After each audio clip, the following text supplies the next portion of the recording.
In the name of Allah, the All-Beneficent, the All-Merciful. An order to Maalik al-Ashtar. Maalik al-Ashtar was a famous companion of Molana Ameerol Momineen Alimam Ali, peace be upon him. He was the head of the Bani Nakha'i clan. He was a faithful disciple of Molana Ameerol Momineen Alimam Ali. He was a brave warrior and had acted as a commander-in-chief of the armies of Molana Ameerol Momineen Alimam Ali, peace be upon him. His valor had earned him the title of Fearless Tiger. Molana Ameerol Momineen Alimam Ali, peace be upon him, had specially taught him the principles of administration and jurisprudence.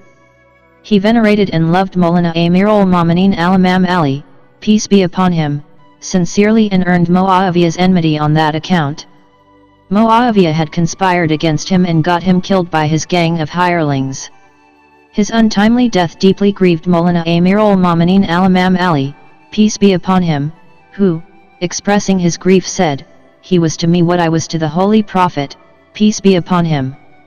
The following instructions in the form of a letter were written to him by Molana Ameerol Momineen Alimam Ali, peace be upon him, who appointed him as the governor of Egypt in place of Shahid Muhammad ibn Abi Bakr.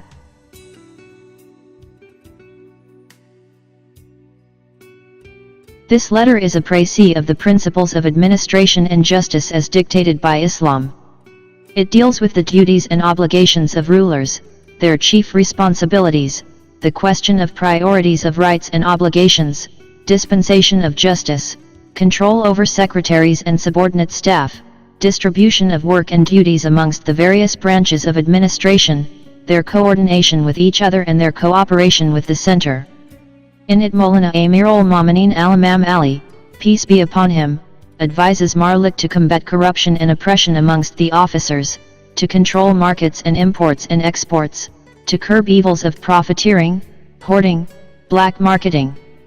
In it he has also explained stages of various classes in a society, the duties of the government towards the lowest class, how they are to be looked after and how their conditions are to be improved, the principle of equitable distribution of wealth and opportunities, orphans and their upbringing, maintenance of the handicapped, crippled and disabled persons and substitutes in lieu of homes for the aged and the disabled. Then he, peace be upon him, discusses the army, of whom it should consist of, and how the ignorant, ruthless, and corrupt mercenaries should not be allowed to join the army as their profession. He lays great stress upon the honor and the nobility of volunteers who in time of need, offer their voluntary services to defend the Islamic State. Finally, he comments upon the rights of rulers over the ruled and of the ruled over the rulers. There is a main central idea running all through these instructions, like one single thread out of which the cloth is woven, it is that of Allah. The regime is of Allah, the governors and the governed are both creatures of Allah, and their respective duties are laid down by Allah. He expects each one of them to fulfill his obligations and to do his duties. The orphans and the depressed are the trust of Allah, the army is the army of Allah, whose soldiers should not behave like haughty and arrogant mercenaries but like honorable and noble knights. Everyone is expected to do his duty to the best of his ability. He will be rewarded in paradise according.